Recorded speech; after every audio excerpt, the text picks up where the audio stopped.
Hi guys, ಎಲ್ಲರೂ ಚೆನ್ನಾಗಿದ್ದೀರ ಅಂದ್ಕೊತೀನಿ. So ನಾನು ಇವಾಗ ಒಂದು ಪ್ರಾಡಕ್ಟ್ ರಿವ್ಯೂ ಮಾಡ್ತಾಯಿದ್ದೀನಿ. ಅದು ಯಾವುದಂದ್ರೆ ಹಾರಿಜಾಂಟಲ್ ಮೌಂಟು. ಇನ್ಸ್ಟಾ 360ಗೆ ಅದು ನನ್ನ ಹತ್ರ ಬಂದು X2 ಮಾಡೆಲ್ ಇರೋದು.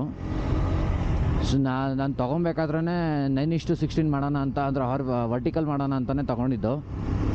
ಬಟ್ ನನಗೆ ಬರ್ತಾ ಲೆಂತ್ ವೀಡಿಯೋಸು ಜಾಸ್ತಿ ಯೂಟ್ಯೂಬಲ್ಲಿ ರೀಚ್ ಬರ್ತಾಯಿದೆ. ಅದಕ್ಕೆ ನಾನು ಕೇಳಿದೆ G2 ಪ್ರಾಡಕ್ಟ್ಸ್, ಅದೇ ಗೋಪಾಲ್ ಬ್ರೋಗೆ. ಸೊ ಅವ್ರಿಗೆ ಕೇಳಿದ್ದಕ್ಕೆ ಬ್ರೋ ಅದಕ್ಕೆ ಸ್ಪೆಸಿಫಿಕ್ಕಾಗಿ ಬರೋಲ್ಲ, ಬಟ್ ಕಸ್ಟಮೈಸ್ ಮಾಡಿಸ್ಕೊಡ್ತೀನಿ ಅಂತ ಹೇಳಿದ್ರು. ನಾನೊಂದು 4 ದಿನ ಆದಮೇಲೆ ಅವ್ರಿಗೆ ಇನ್ಫಾರ್ಮ್ ಮಾಡಿದೆ, ವೆಯ್ಟ್ ಮಾಡಿ ಬ್ರೋ ಹೇಳ್ತೀನಿ ನಾನು ಅಂತ. ಬಟ್ ಹೇಳಿದೆ ಅವ್ರಿಗೆ, ಹೇಳಿದ್ದು ಒಂದು 3 ಡೇಸಲ್ಲೇ ನನಗೆ ಕಸ್ಟಮೈಸ್ ಮಾಡಿಸ್ಕೊಟ್ರು.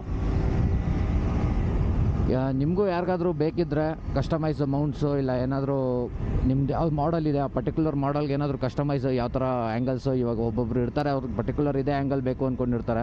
ಅಂಥ ಒಂದು ಆ್ಯಂಗಲ್ಲು ಅವ್ರಿಗೆ ಪ್ರಾಪರಾಗಿ ನೀವು ಅರ್ಥ ಆದ ಥರ ಹೇಳಿದ್ರೆ ಸೊ ಅವ್ರು ಪಕ್ಕ ಆಗುತ್ತೆ ಇಲ್ಲ ಅನ್ನೋದು ಹೇಳ್ತಾರೆ, ಕಸ್ಟಮೈಸ್ ಮಾಡಿಸ್ಕೊಡ್ತಾರೆ ಅವರು.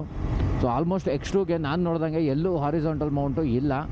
ನಾನು ಸುಮಾರು ಕಡೆ ರಿಸರ್ಚ್ ಮಾಡಿದ್ರೆ X3ಗಿದೆ, X4ಗಿದೆ, X5ಗಿದೆ, X2ಗಿಲ್ಲ.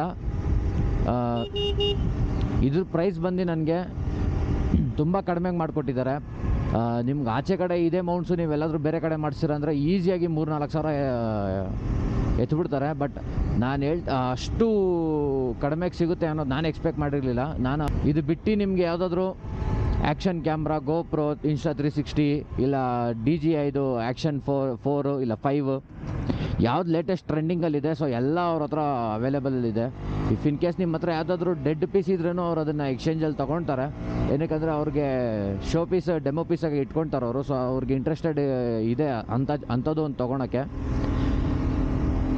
ನೆಕ್ಸ್ಟು ದೆನ್ ನನಗೆ ಯಾರೋ ಒಬ್ರು ಕೇಳಿದ್ರು, ಬ್ರೋ ಅಲ್ಲಿ ಹೋದರೆ EMI ಆಪ್ಷನ್ ಆಗುತ್ತಾ ಅಂತ ಹೇಳಿದ್ರು.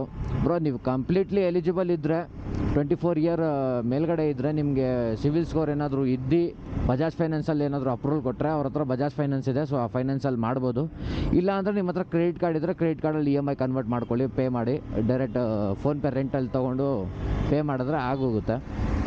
ಇನ್ನು ಏನಾದರೂ ಹೆಚ್ಚಿನ ಮಾಹಿತಿಗೆ ಮೈನಾ ಟ್ರಾವೆಲರ್ ನಾನು ಇದ್ದೇ ಇದ್ದೀನಿ, ಅದನ್ನು ಫಾಲೋ ಮಾಡಿ ಮತ್ತು ನಿಮ್ಮ ಫ್ರೆಂಡ್ಸ್ಗೂ ಶೇರ್ ಮಾಡಿ.